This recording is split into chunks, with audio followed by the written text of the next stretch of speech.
Rashi and Nitin. I mean, I find it very hard to pronounce. And the other two, please. Sunil and Dhananjay. Yeah. So thank you so much for organizing this and giving us all an opportunity to meet and talk to each other. Thank you. It was very nice. And so let me introduce him now. The speaker, next speaker. I will just say her name. So it is Rashi Santidunia from IMSC, Extreme Values in Development. Thank you, ma'am, for the introduction. And I would like to thank my co-organizers for giving me a chance to speak here. Okay, so in the last few days, we saw some examples of L functions like the Riemann zeta function and the Dedekind zeta function. But the L functions today we'll be talking about are L functions attached to Hecke eigenforms. So before I go to the definition of that, let us fix some notions and notations. So we denote by H the upper half plane, that is the set of all complex numbers such that the imaginary part of Z is positive. Then a modular form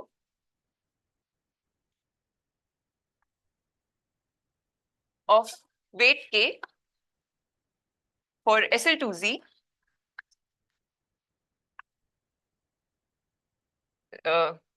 is a holomorphic function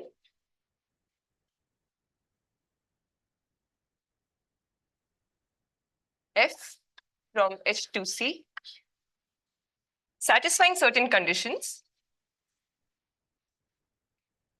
The first is the transformation property, that is f of az plus b by cz plus d is equal to cz plus d to the k times f of z for any matrix in SL2Z and a point in the upper half plane. And the second condition is f of z is bounded in domains of the form that imaginary part of z is greater than alpha for any alpha positive. Now, because of these conditions, we know that f has a Fourier series expansion at infinity of the form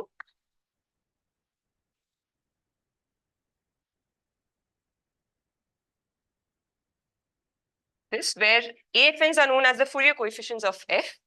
And if the zeroth Fourier coefficient is 0, then we say that f is a cusp form. And we denote the set of all cusp forms by Sk. And it forms a finite dimensional vector space over C. Also, we have some operators known as Hecke operators, which act on this space, and they form a set of commuting self-adjoint operators on Sk with respect to the Peterson inner product, which is given on Sk.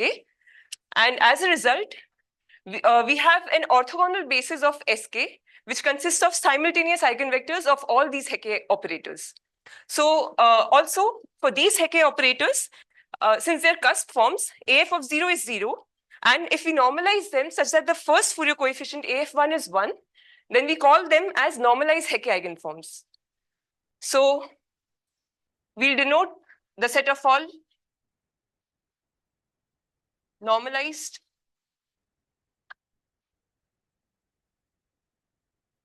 Hecke eigenforms of weight K for SL2Z by HK.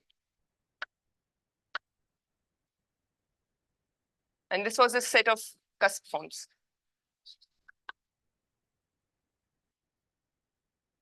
Again, of weight K for SL2Z. And this is the set we'll be talking about. Now, for any Hecke eigenform, which is normalized of weight K and for SL2Z, its Fourier series expansion can be written as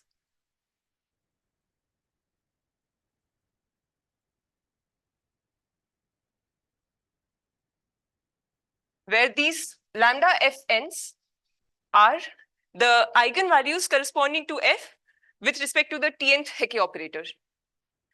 So we define the L function attached to this Hecke eigenform in the following way.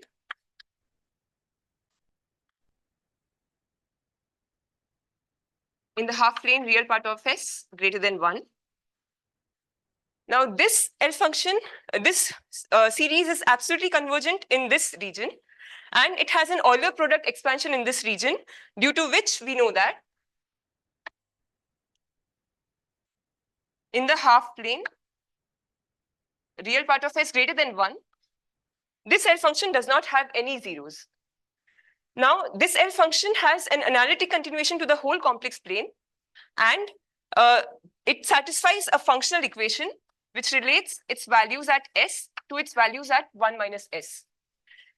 Due to which we know that all zeros of LSF lying in the half plane real part of S less than 0 arise from the gamma factors which show up in the functional equation. And these zeros are known as the trivial zeros of LSF. So the non-trivial zeros of LSF lie in the region 0 less than equal to real part of S less than equal to 1. And this is the region we'll be talking about. So the famous generalized Riemann hypothesis conjectures that all non-trivial zeros of LSF lie on the line real part of S equals to half. So we can ask about what can we say about the point of symmetry, that is half. What can we say about this point? First thing we note is that when the weight k is congruent to 2 modulo 4, in the functional equation, the root number becomes -1. So by the functional equation itself, we'll get that L half F is 0. So the case we'll be concerned with is the only remaining case, which is k congruent to 0 modulo 4.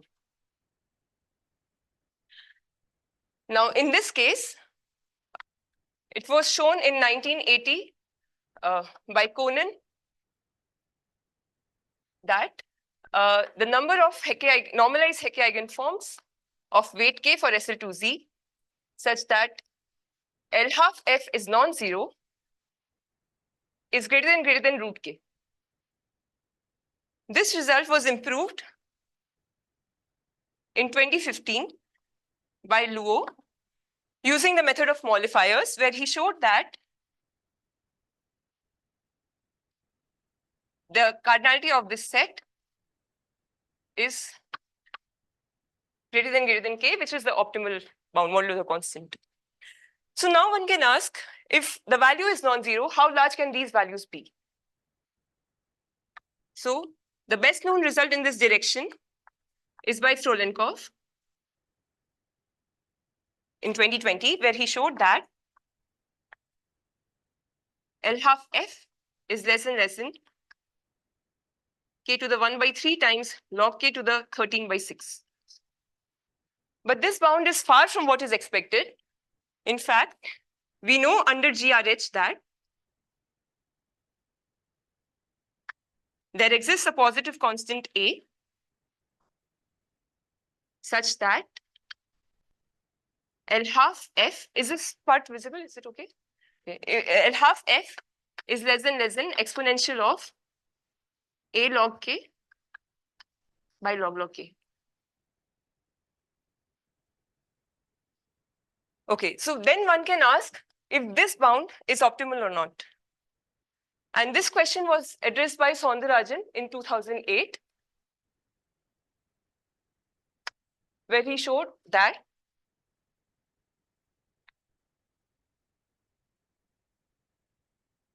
for k congruent to 0 modulo 4 large,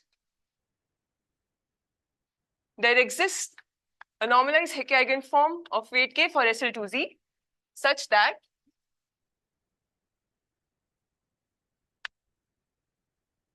L half F takes values greater than equal to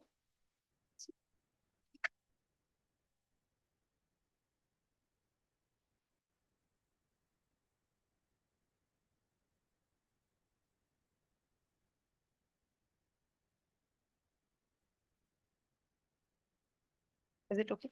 Sorry. Okay, it takes values greater than equal to exponential of okay.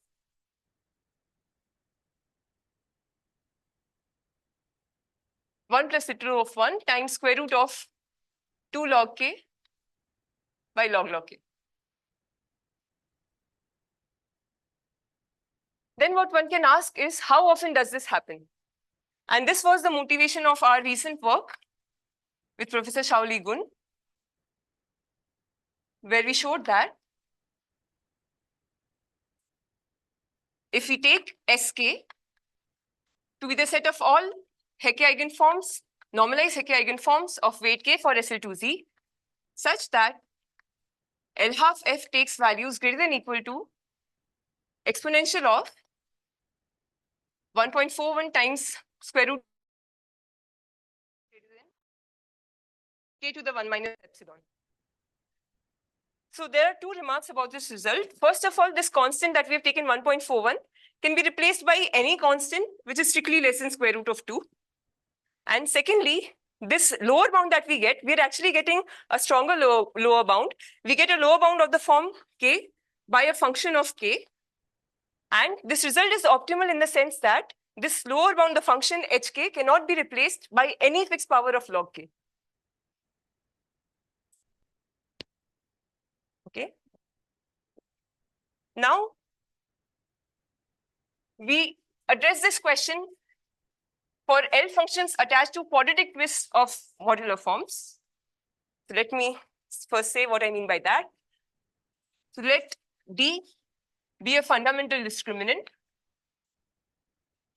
That is, D is either 1 or discriminant of a quadratic field. And let chi D be the real primitive character with modulus mod D.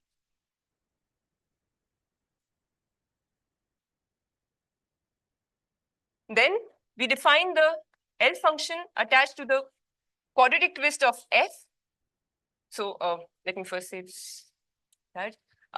So since we are going to higher levels, let me write this. Let HKN denote the set of all Hecke eigenforms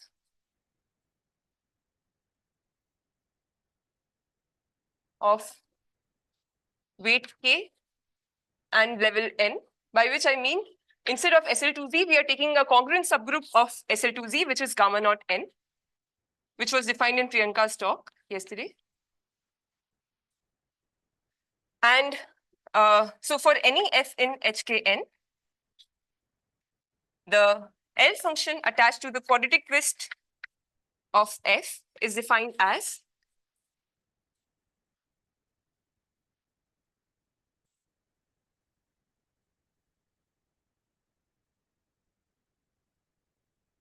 this, and this also has the properties as elisif. That is, it has an analytic continuation to the whole complex plane, and it also satisfies a functional equation which relates its values at S to its values at 1 minus S. So again, this is the critical region which we'll be looking at.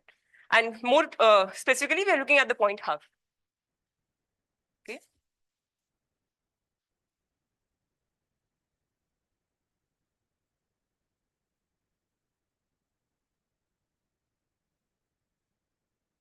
So here, you can proceed in two directions.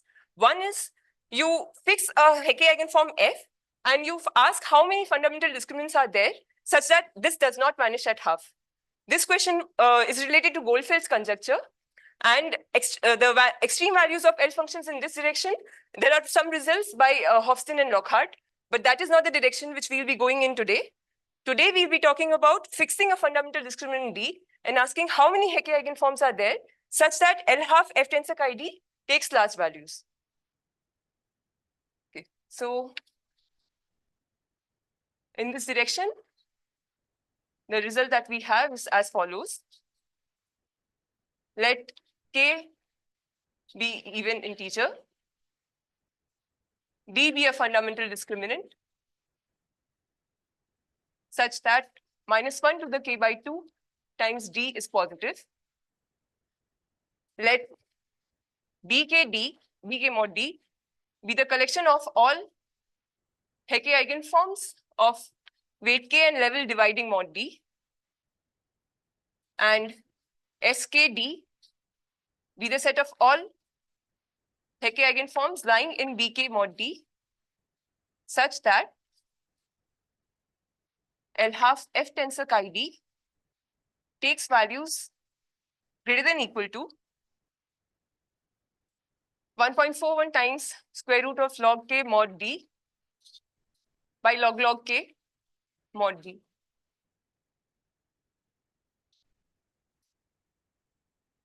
Then we show that for any epsilon positive,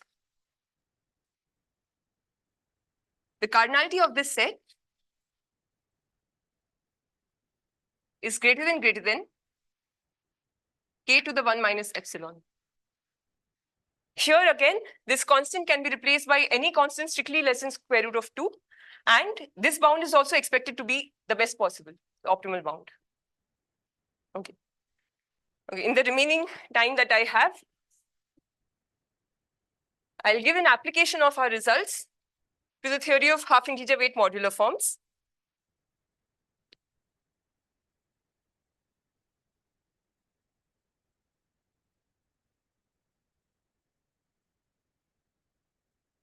So let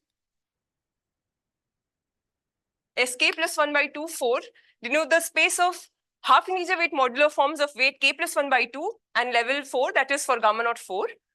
And let Sk plus 1 by 2 plus 4 denote its Conan plus subspace, that is all such half integer weight cusp forms such that their nth Fourier coefficient vanishes unless minus 1 to the k by 2 times n is congruent to 0 or 1 modulo 4.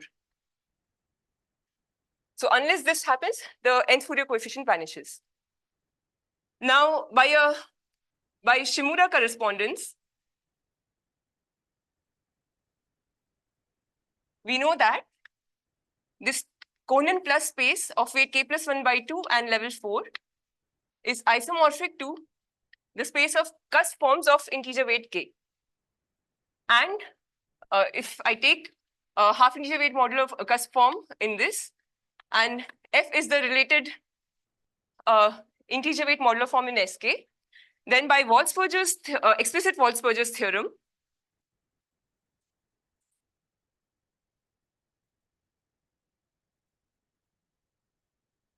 which was given by Conan and Zagier, we know that the mod dth Fourier coefficient of G is related to the value of LS F tensor chi d at half. So, but we don't know much about the Fourier coefficients of G. In fact, even the Ramanujan-Peterson conjecture is not known in this setup. What we expect is the best known result is by Petrov and Young from 2019, where they show that for square free n and for a Hecke eigenform G in the half integer weight cusp forms, a Hecke eigenform,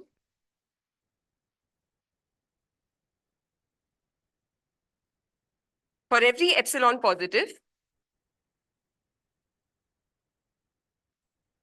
the n Fourier coefficient is less than n to the k minus 1 by 4 plus 1 by 6 plus epsilon.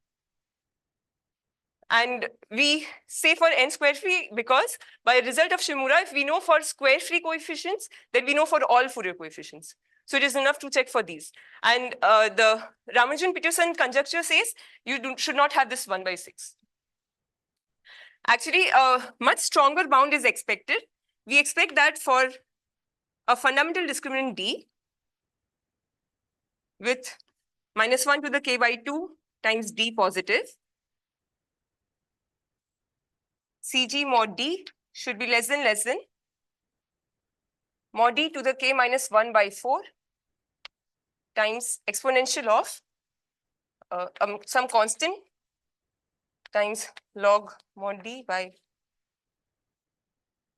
log mod d. Okay. So I'll just quickly say the result that we have. So as a corollary of our result and using Walsh-Burgers formula, what we could show was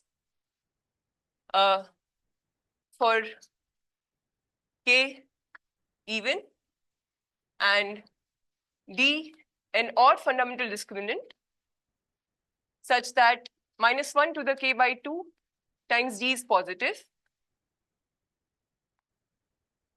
The number of Hecke eigenforms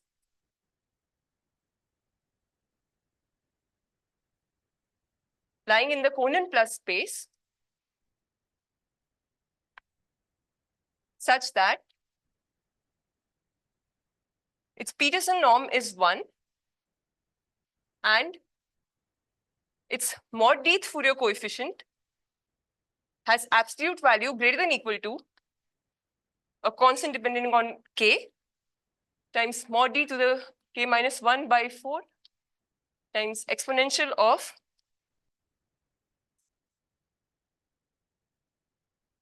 log k mod d by log k mod d. So number of Hecke eigenforms such that its mod d Fourier coefficient takes this large values is at least k to the 1 minus epsilon. Here again, it depends on t and epsilon.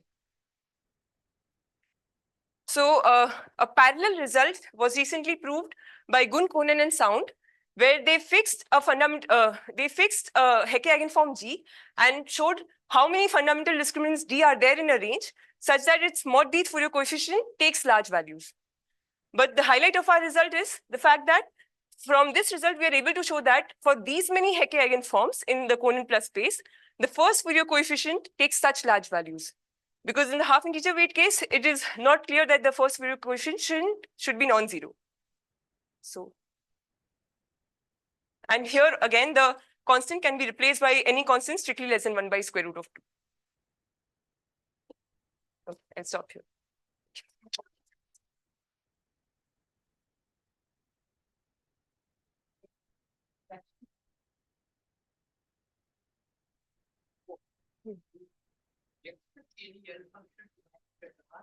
We don't expect, but we don't. No.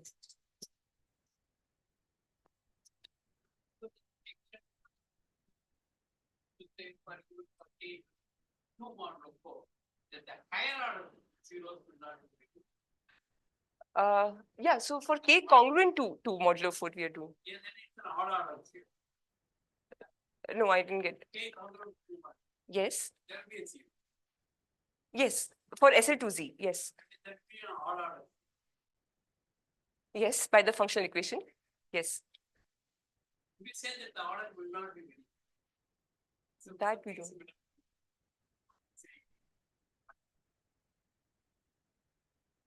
No, but I'm not talking about the order of 0. So, but yeah, but that I have to think about. Cancel 1 0 whether the Other 0.